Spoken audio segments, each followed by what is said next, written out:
Ashama akkam jirtu kabajamtoota koo nagaan koo kabajaaf jaalalaa bakka jirtanitti isin qaqqabu jecha har'a yaada tokkotu gara jireenya kootii dhufe isa share isiniif gochuuf dhufe innis waa mata duree hedduu murteessaadha.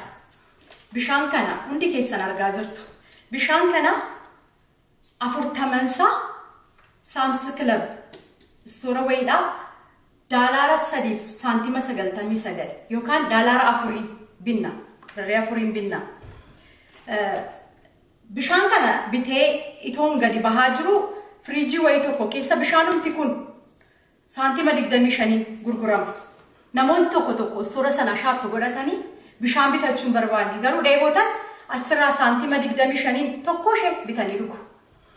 Bishaanuma kanammoo Store biraadha fridge keessatti moolii keessatti maal birii tokkoon gurgurama tokko shee. Iddoo gara biraatti immoo naannoo airportitti akkas birii 2 birii 3 jecha gatiima bishaan kana gatiin isaa ol ka'aa deema. Waa tokko gara jireenya kootii dhufe. Bishaan kana 40 birii 4 yeroo binnu meeqa akka ta'u hundi keessan shallagaa. Achi immoo balbalumarra yeroo siqu santima 25 yookaan sumuni achi birii tokko birii 2 birii 3 akkuma naannoo sana bishaanumti wal fakkaataan sun gatiin isaa asiol ka'aa deema. Gara jireenya keenyaatti yeroo dhufnu namni hundumtuu ulfina mataa isaatii barbaada, kabaja mataa isaatii barbaada, jijjiiramuu barbaada. Jijjiiramuu utoo barbaannu bakka keenya toon jijjiirin, haala keessa jirru toon jijjiirin, amala keenya toon jijjiirin jijjiiramuu barbaanna. Namni eenyummaa isaa itoon jijjiirin comfort zone isaa too gadi lakkisin jijjiiramuu hin jiru. Jijjiiramuu barbaanna yoo ta'e bakka keenya gad lakkisnee jabaannee ofitti cimnee itoo abdiin kutatin akkuma bishaan kun bakka sanarraa kee fridge keessa yeroo galu balbaluma irratti santima 25 galee iddoo biraa deeme gatiin isaa ol ka'aa deema. Dhalli namaas akkasuma. Yeroo tokko akkasumatti ciisnee wanta mootif nu godhu wanta nu kakaasu yaada nu kakaasu dhaggeeffannee maal jennee qofa jijjiiramuun hedduu ulfaata. Waaqayyoon amanannee wantootni nama kuffisan nama dinqan dhibanii miti garuu ofitti jabaannee hojjannee jennaan bakka keenya jijjiirannee jennaan aayidiyaa keenya jijjiirannee jennaan hamma afurii nu keessa jirtutti sababiin nuun ittiin jijjiiramne hin jiru. Dhalli namaa hamma jabaatetti hamma wanta isaa ta'uuf bakka isaa ta'u filatetti hinuma jijjiirama. Gatii keenya hammam beekna. Abdii kutannaa keessa jirramu haalli nuun keessa jirru yeroo tokko of jibbuu jiraachuu danda'a. Of jibbiteetta ta'uu danda'a. Uumamuu kee jibbiteetta ta'uu danda'a. Haalli sitti dukkanaa'uu danda'a. Wanta jibbamte sitti fakkaachuu danda'a. Qubummaan sitti dhaga'amuu danda'a. Rakkatteetta ta'uu danda'a. Cabdeetta ta'uu danda'a. Maqaan si badeera ta'uu danda'a. Itoo deemtu bakka deemtu wallaaltee ofirra gatteessita ta'uu danda'a. It's okay. It's everybody. Hundi keenya sunnitti dhaga'amee dabarre. Hamma lubbuun si keessa jirtutti you have another chance. Guddachuudhaaf chaansii qabda. Ce'uudhaaf carraa qabda. Hamma lubbuun si keessa jirtutti bakka kee jijjiirtee wanta keessa jirtu sana jijjiirtee of jabeessitee bakka barbaadde sana ga'uu dandeessa. Namni waan lama jaallateen ta'u. Bakki ooltu maal fakkaata? Namoota ati waliin ooltu maal fakkaata? Namoota akkamii? Namoota humna sitti ta'anii yeroo tokko leezummaan akka dhukkuba utaallootti ilaala. Namoonni leezii ta'anii baay'ee hiriyummaan isaanii wajjiniin hiriyaa gaarii yoo ta'anii leezii masi godha. Ati immoo maal jetteetu? Maal biddeen tokko caalaan nyaadda? Kun maal sii godha? Namooti namaan jiran jiru. Maal namaan godhu? Namooti mogolee nama buusan akkan dadhabne akkan hojjanne si godhan jiru. Namoota sana wajjiniin oolta. Moo namoota araadaa adda addaa qaban sana wajjiniin oolta bakka kan yeroo kee nyaatan, kan umurii kee nyaatan.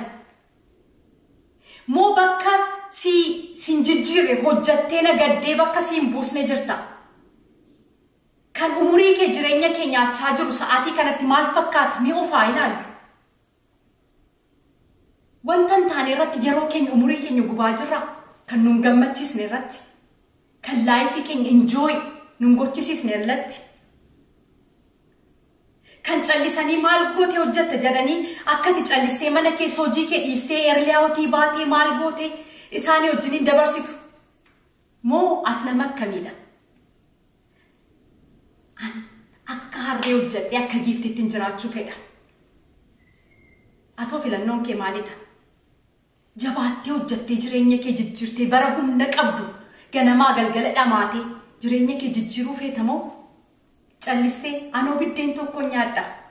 Yoon maal siree tokko irra jiraadha ciisoo maal laa godha? Biddeen tokko nyaanna. Of course hundi keenya namni tokko qabaatees dhiisees biddeenuma tokko nyaata. Biddeen ta'eefi ittoon isaas adda adda jiran. Abjuun kee fagoodha.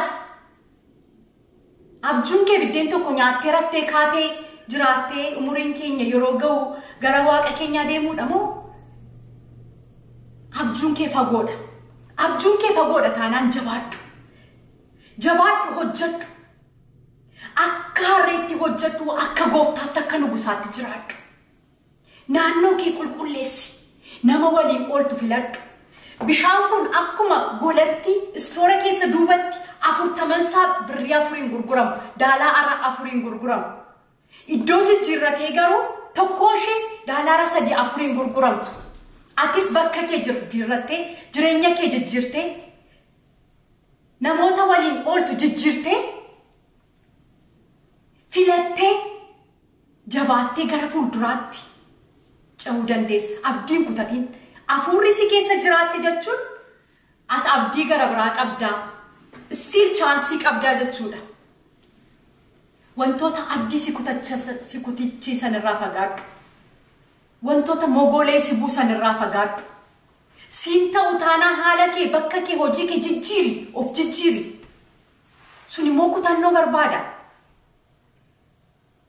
Sun immoo murteessuu barbaada. Hammam jireenya kee irratti murteessaa jirta. Mo'achumaa lafa dhiinna. Hiyyummaan obbolaa koo nama wajjin hin dhalanne. Ilaalchi ati ofiif qabdu, ilaalchi naannoon keessiif qaburraa kaastee achumatti of tattee ani hin ta'u jettee akkuma sila dubbadhe sitti dukkanaa'ee sii darbuu didee itoo sammuu guddaa qabdu itoo eessayyuu ga'uu dandeessu of sakaaltee achuma jirta taanaani ammas hin dhiine ka'e obboleessa koo ka'e obboleettii koo gamna ta'e jireenya keef an namoota baay'ee beeka. Namoota eessa ga'uu danda'an. Namoota sammuu qaban. Bakka isaanii toon jijjiirratti yeroon argu baay'ee na dhukkuba. Jireenya ofii irratti beekumsi hubannaan hedduu barbaachisaadha. Beekumsi qobaasaa eessaan nuun ga'u. Gamna ta'uun jireenya ofiif. Ogeessa ta'uun ogeettii ta'uun jireenya ofiif. Kaameettii ta'uun jireenya ofiif. Kutattuu kutataa ta'uun jireenya ofiif hedduu barbaachisaadha. Bakka keenya jijjiirree haala keessa komfort zoonii keenya gallakkisnee jireenya keenya haa jijjiiru. Muki mana keessatti qodaa keessatti dhaabbateef muki ala dhaabbate qixxeen margu. Inni mana keessaa qodaa keessatti dhaabbatee aduun isan tuquu namatu bishaan obaasaa bifa isaan jijjiirratu garuu achumatti bareedee jiraata. Buqqisan salphaatti buqqaa. Balleessu barbaade salphaatti waa xiqqootu isa balleessa. Inni ala jiru garuu qilleensi aduun bubbee bokkaan waa adda addaa isatti dhufaa isa raasaa garuu hundee isaa gadi fageeffatee sirriitti daraaree guddata. Dafeen guddatu garuu guddannaan hin buqqa'u. Abjuun keessa kan isa yeroof mul'atee badu obbolaa koo. Wanta mogalee si buusu kamirraa fagaadhu. Namoota si tuffatan kamirraayyuu fagaadhu. Jabaadhu hojjedhuuti. Hojii keedhaan mo'uu kee, hojii keedhaan caaltee argamuu kee, hojii keedhaan gootummaa kee agarsiisi. namooti si tuffataniif of hin tuffatin. Namooti gadi si qabaniif gad of hin qabin. Namooti mogolee kee buusaniif mogolee of hin buusin. Abjuuf hin dhorkatin. Carraa keetti fayyadami. Comfort zone kee gallakkisi ka'ii bariidhaan. Jabaadhu. Ati addunyaa kanaafi kennaa guddaa kennaa purpoziidhaan dhufte. Haa ta'u jedhamtee miti kan uumamte. Waaqni si uume kaayyoodhaaf si uume qaba. Karoorattiin si uume qaba. Sana bakka ga'uu kan danda'u immoo sana kan bakka gaahatu immoo sidha. Waaqa keetti amanattee kan akka Waaqayyo nama gargaaru hin jiru. Ati sofitti jabaatte. Kan akka Waaqayyo lafaa nama kaasu hin jiru. Ati sofitti jabaatte.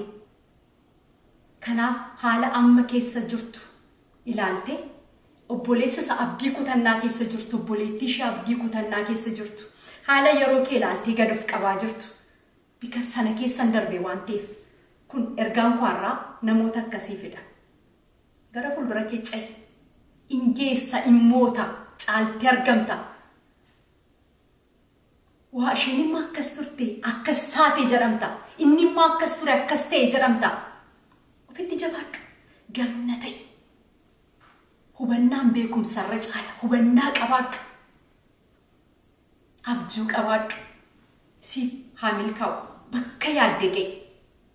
Yaadi kee hundumtuu siif hawwatu. Waaqayyo si wajjiniin haa ta'u. Kun dhaamsa kwaarraadha.